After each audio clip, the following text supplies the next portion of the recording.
Хаумыһығыҙ телевизор ҡараусы, хөрмәтле дуҫтар. Халҡыбыҙҙа юҡтан бар булмай тигән мәҡәл бар. Ысынлап та, тормошыбыҙҙағы һәр үҙгәреш, ул йәмәғәт ҡоролошондағы яңырышмы, формациялағы үҙгәрешме, һәр ваҡытта ла иң тәүҙә ул һүҙҙә һәм фекерҙә йәшәй. Сәйәсмәндәр иҫә ошо фабулаға таянып, яңы йәмғиәт төҙөй, тормошты үҙгәртә. Башҡортостандың халыҡ шағиры Рәми Ғарипов үҙенең 1962 йылда яҙылған бер шиғырында иң бөйөк һүҙ әйтелмәгән, иң бөйөк көн әле ул алда тигән. Йәки булмаһа, шағирҙың 1964 йылда яҙылған Табыныу поэмаһын алайыҡ. Тимәк, шағир ҡасанда булһа, ысынлап та бөтә тулылығында шәхес культының фашланырын белгән. Фәндә лә шулай уҡ. Республикабыҙ үҙаллылыҡ яулағас, беҙҙең арала иң ҡыуанғанбыҙҙың береһе, моғайын да философия фәндәре докторы, профессор, Башҡортостан фәндәр академияһының мөхбир ағзаһы, арҙаҡлы ил ағаһы, ир уҙаманы Дамир Жәүәт улы Вәлиев булғандыр. Икенсе бөтөн донъя башҡорттары ҡоролтайына һынаулы ғына көндәр ҡалғанда, көтмәгәндә ҡапыл Дамир Жәүәт улының йөрәге тибеүҙән туҡтаны. Бөгөн уның вафатына 40 көн. Уны иҫкә алырға уның дуҫтары, уҡыусылары килде. Әлбиттә, авиаһәләкәткә тарыған яҡташтарыбыҙҙы, күңелдә ҡатнашҡан коллегаларын ҡайһы берҙәре килә алманы. Хәҙер мин бында килгәндәр менән һеҙҙе улар таныштырып үтәм.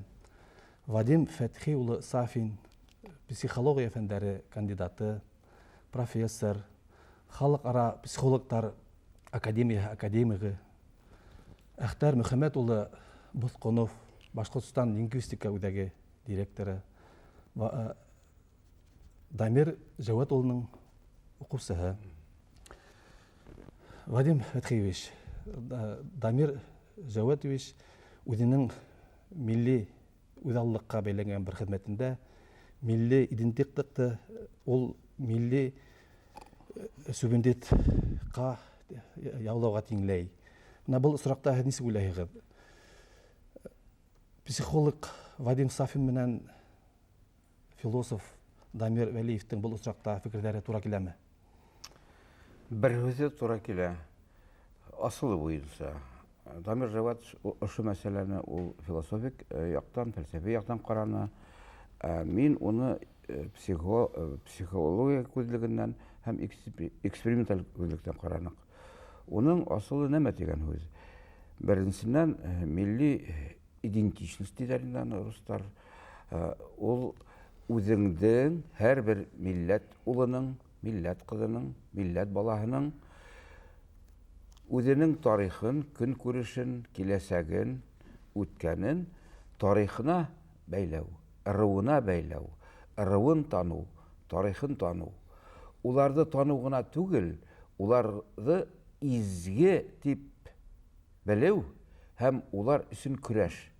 Шул уҡ ваҡытта идентик мәғәнәһе үҙеңде үҙең милләткә тиң. Милләттә булған ыңғай яҡтарға ла, кире яҡтарға ла һинеке тип, үҙеңдеке тип ҡабул итеү.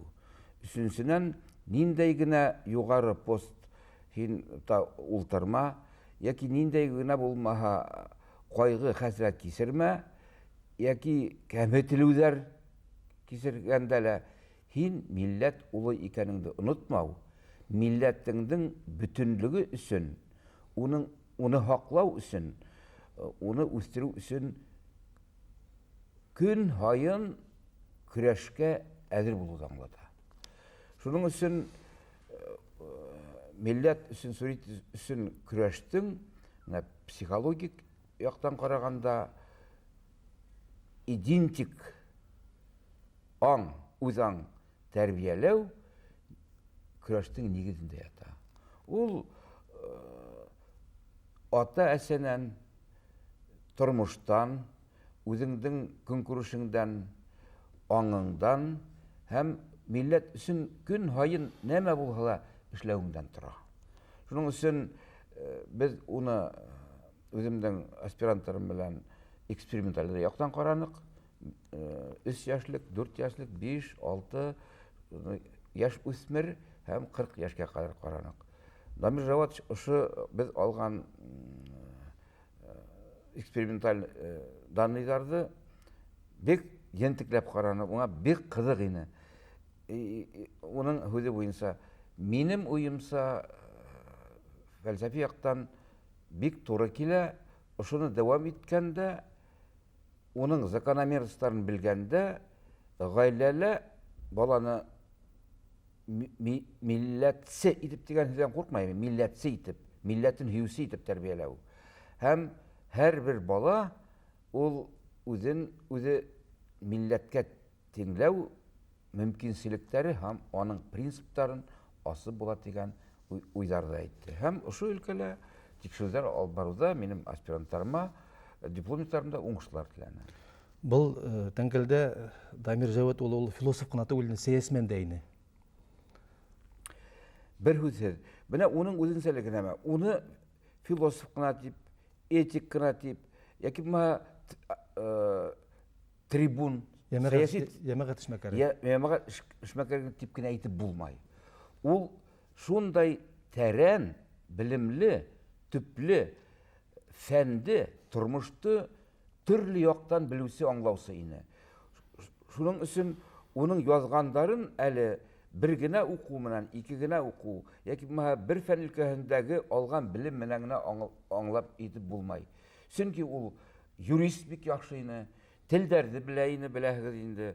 Уннан башка фәлсәфәне, этиканы, физиканы, менә бу һуңгы чыккан китабында ул үзенең тарихчысы икәнен дә күрһәтә. Шулай итеп, Дамир Җавад ул башкорт милләтен аңлауга, тануга, белүгә, уны гуманитар катастрофадан һаклап алып калуда бик зур өлеш индерде. Уны бүген иртәгә генә без аңлап бетмәбез дип уйлайм әле. Киләсәк бүген генә аны аңлар. Уны бүгенге иртәгә уны алмаштырырлык кеше юк дигән миндә фикер бар. Барысы да, менә мин белгәндәр, яхшы галимнәр, милләт өчен уйлаучылар, язучылар бар, ләкин уның һымак төпле үзенең янен, тәнен милләт өчен биргән кешене мин бүтән кешене кызганычка каршы әйтә алмыйм бүгенге көндә. Киләсәктә бәлки ондайлар табылыр. Әхтар, менә һин Дамир Җавадның улының укучысы битендә Дамир агай фәндә лә, гыйлем өлкәсендә лә, тормышта ла үзе булып калды һәм ошо үзенең шул йөзенә тугры булып калды. Шулай битендә. Aslında da менә без бүген Дамир Җавад улы турында һөйләбез икән. Мин уйлыйм, моның биографиясын карап үтәргә кирәк. Чөнки ул үзе Башкортстандан читтә туган. Аргаяш Силәбе өлкәсе Аргаяш районында. Шуның өчен уның бүтән булган хезмәтләре нигезендә дип әйтәйек бит. Кызыл еп булып үтә Башкортстандан читтә калган бүгенге көндә башкорт халкының язмышы дигән тема. Бүгенге көндә әгәр Башкортстандан читтә 40% башкорт милләте яшәй икән, уларның мәнфәгатьләрен, уларның көнитмешләрен бүгенге көнгә, әлеге көндәге турышын Дамир Җавад улынан яхшы белгән, бәлки эзләнүче, тикшеренүчеләр булмагандыр. Әлбәттә, миңа Дамир Җавад улы белән һуңгы елларда бигрәк тә бик тыгыз аралашырга туры килде, еш кына командировкаларга йөрергә туры килде. Бүтән дөнья башкортлар курултайының икебез дә бюро агзаһы буларак, без әлбәттә еш кына тырыша торганык бергә сыгырга. Чөнки буга үзенең күргән сәбәпләре лә бардыр. Мин Дамир Җавад улын 2008 елдан Уфала студент булып булган вакытлардан бире беләм. Aslında da бүгенге көнгә тиклем бик күп хәүзар акты, бик күп үзгәрешләр булды. Әмма Дамир Җавад улы ошо катмарлы усурларда үзенең йөзен һаклап алып калды һәм үзенең принципиаль булган позицияларына бер вакытта ла тайпылмады. Бер вакытта ла конъюнктура мәнфәгатенә яки ниндәйдер шәхси булган ниндейдер шәхси мәнфәгатькә өлгәшәм дип бер үзенең ышанган кануннарыннан вазгисмәне. Ул гына ла түгел, хатта ул һуңгы елларда үзенең тирәһендә бик күп яшьтәрдән торган галимдәр йыйды. Менә уның былтыр гына бер аспиранткаһы яклап үтте Әхмәт Зәки Вәлидинең ислам диненә карата булган мөнәсәбәте турында кандидатлык диссертация һәм башкалар. Шуның өчен мин бүгенге көндә ысынлап та Дамир Җавад улы башкорт халкының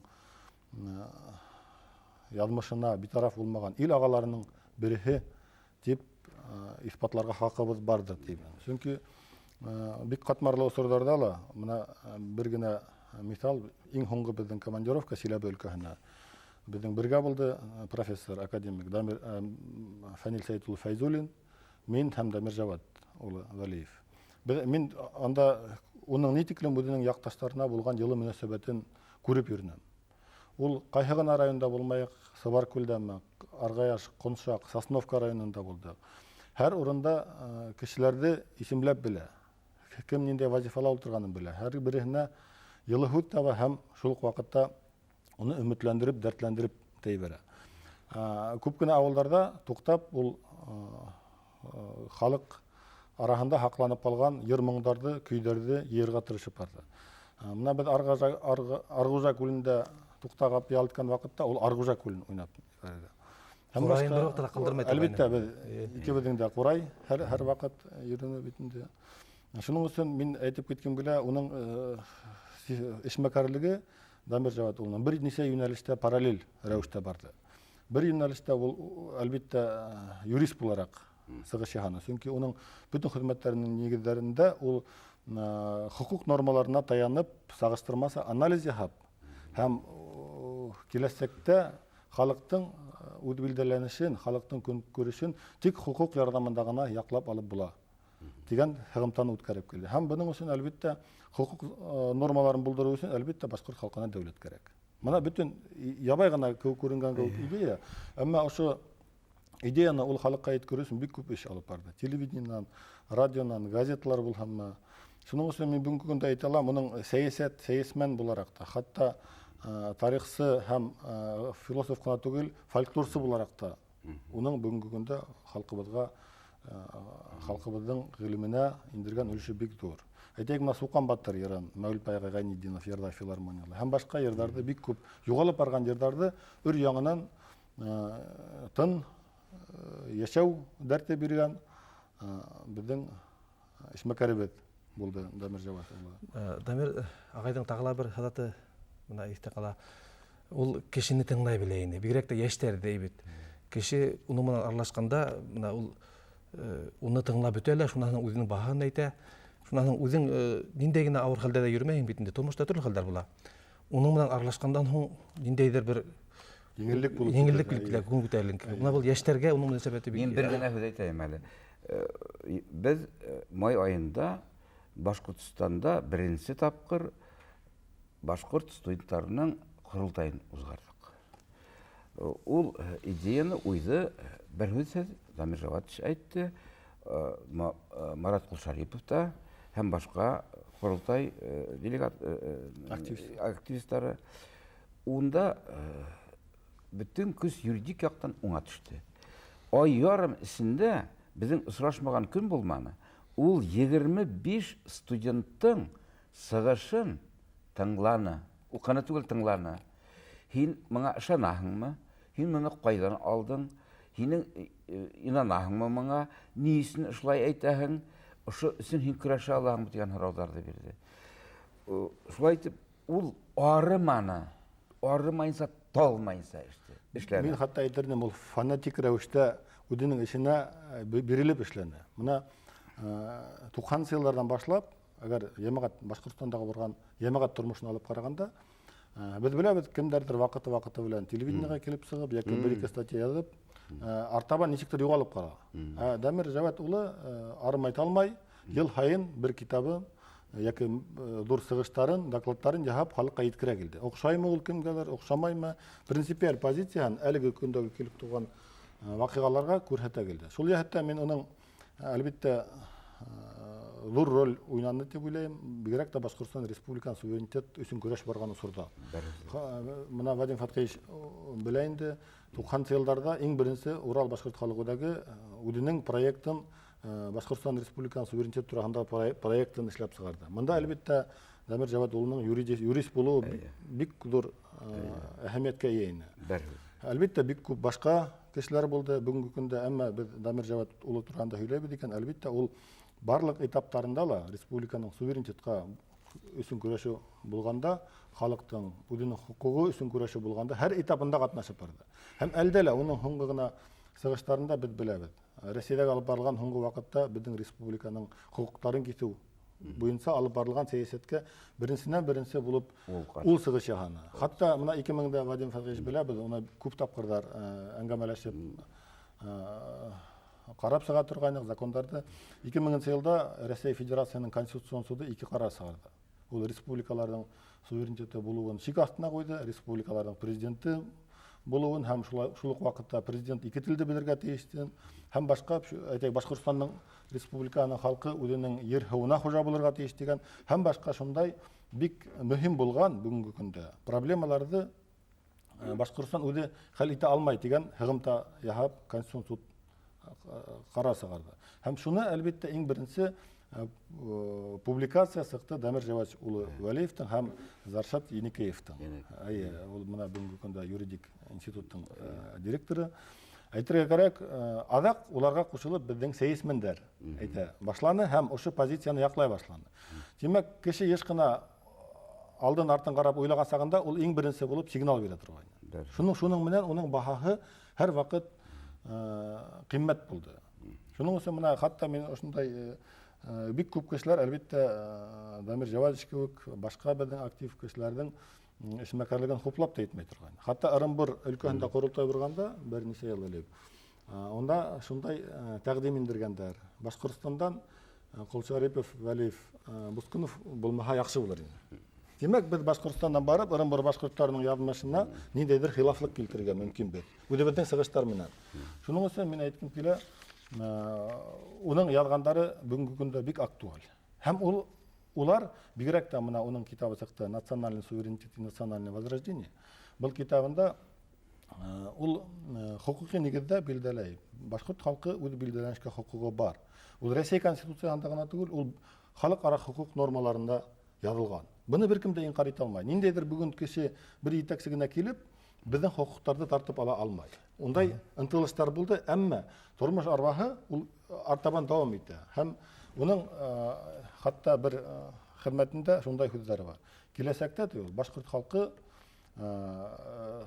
Россия Федерациясының гына субъекты түгел, бөтен дөнья кимәлендәге милләт буларак субъект булырга тиеш идеяны. Менә әхтәр әле менә без карасак, безнең телевидение архивында хакланган видео язма, менә ошо нәкъ һин әйткән фикерләр турында. Әле карап алайык. Безнең республикалар бөтәһе милли нигездә төзелгән. Улар территорияга гына карамайдар, улар карадар ошо территорияда яшәгән теге яки бул милләткә, теге яки бул халыкка карата улар юнәлтелгәннәр. Вот. Әнә шунда һәр милләт үз билдәләнешкә ия дип әйтелә. Һәр республика Россиядәге ул суверенлы дәүләт дип әйтелә. Димәк, ошолардан сыгып, нимә дип әйтергә була? Безнең Россиядә ошо конституция нормаларына таянһак, милләттәр, халыктар улар бөтәһе тигез хукуклы булырга тиештәр. Әйтәйек, шул ук Берләшкән Милләттәр оешмаһында булырга тиеш ошо республикаларның вакилләре лә, минең уемса.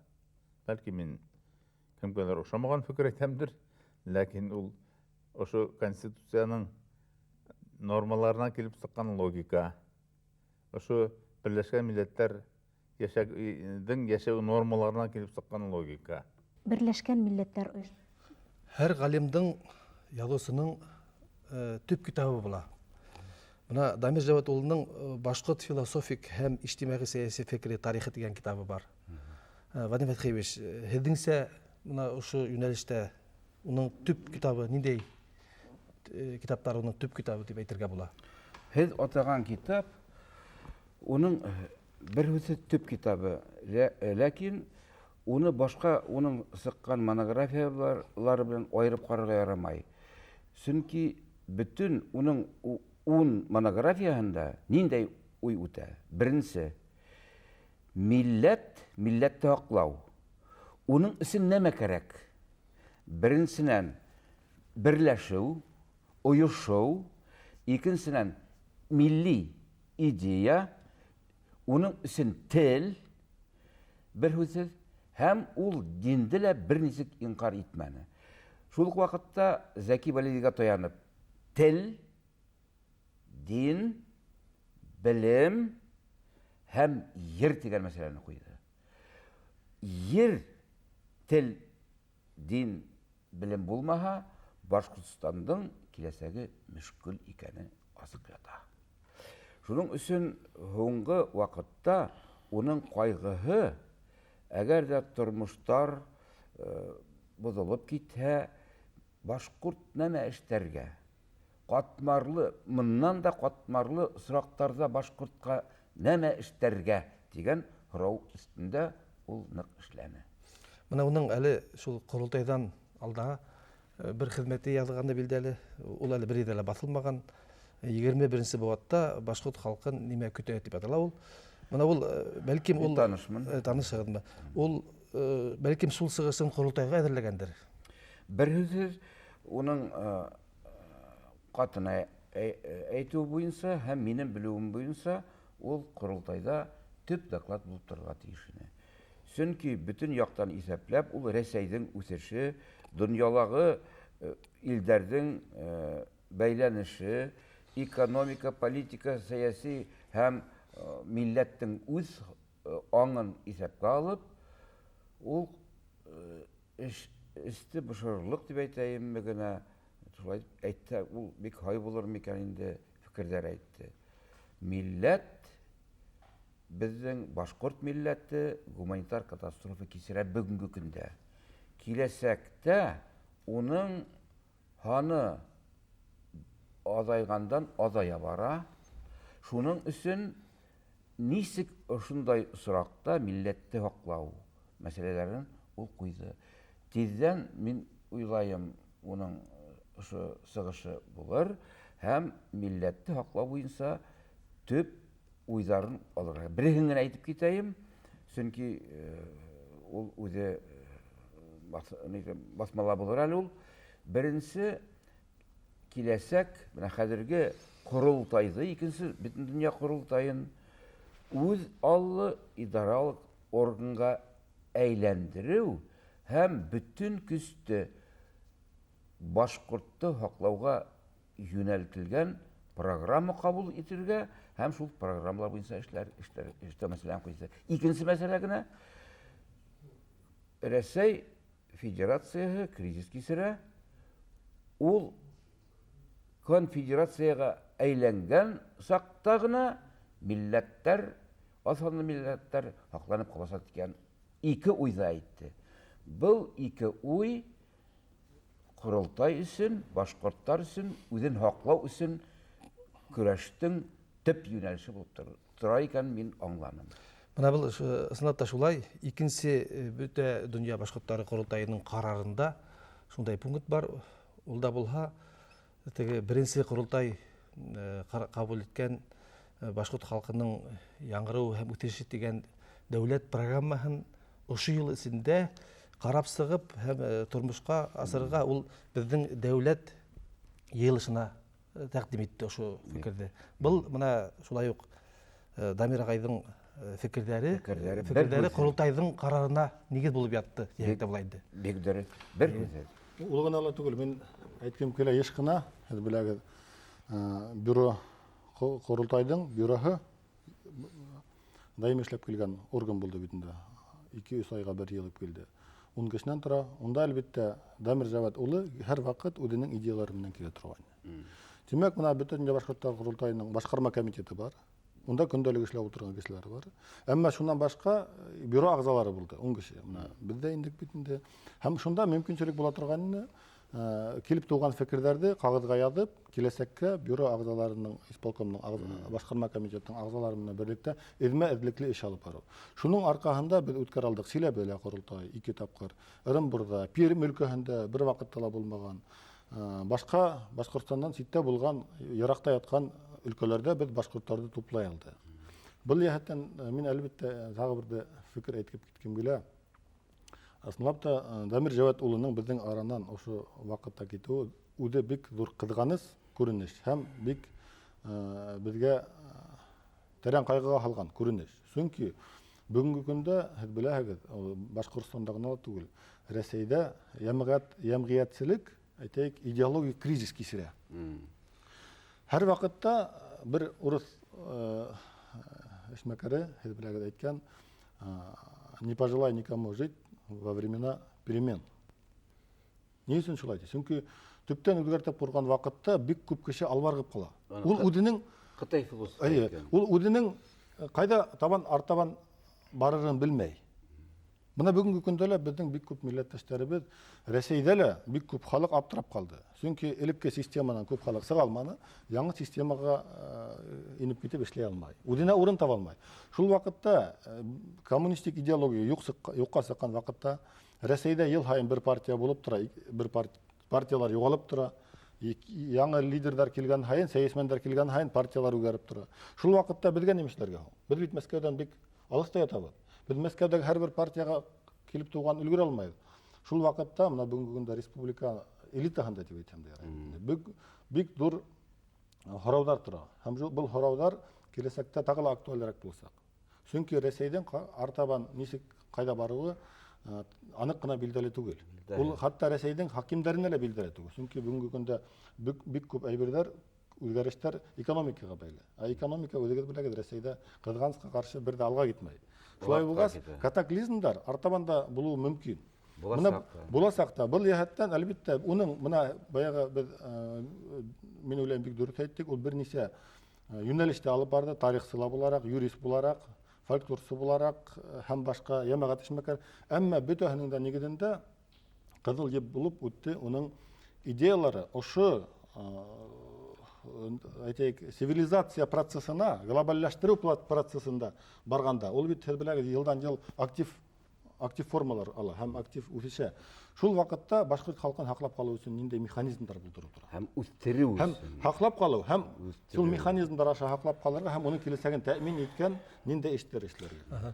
Менә Ахтар, һинең үзләреңдән шуны әйтергә була инде. Менә безнең ошо ямгыять курылышы үзгәреш кисергән вакытта Дамир Җават улының гыйльми эшмәкәрлеге яңа тормыштың философик нигезе булып ятты. Әлбәттә. Менә шул фикерне әйтәгез. Әлбәттә, менә без хәтта Америка ямгыятын карасак та, һез беләгез, 70нче елларда, 80нче елларда уларның Бжезинский дигән башка философтары Америка ямгыятына бүгенге көндә үсеш бирде. Шулай да менә социолог, психолог буларак әйтәләр. Чөнки улар иң тәүдә милләттең, Америка халкының көн күрешенә анализ ясап чыктылар. Үткәненә һәм бүгенге көнне. Һәм улар тәкъдим иттеләр оптималь вариант. Шуның аркасында улар тиз генә прогресска үтештеләр, тиз генә компьютерлаштырдылар, интернетлаштырдылар һәм башка цивилизацияның алгы рәтенә барып чыктылар. Һәм шул аркалы улар бүгенге көндә иң зур дәүләтләрнең, иң көчле илләрнең билеһе булып тора. Бер үзе. Әгәр дә Дамир Җаватовның уйларын, идеяларын өйрәнһәләр һәм исәпкә алһалар, бер һүзсез башкорт милләтен катастрофанан, гуманитар катастрофадан хаклау һәм уны хаклап калу һәм үстерү өчен бик фәһемле уйларга нигезләнеп була. Үкенечкә каршы менә безнең монда бүленгән вакыт үтеп килә. Менә ни әйткән килә инде имоклап, менә вафатына 4 көн калгандан һуң менә Порошинаның кешенең яшәү мәгънәсенең социаль философик анализы дигән темага кандидатлык диссертация яклаганда рәсми оппонент булып Дамир Җават улы чыгыш яһай һәм минең яшәү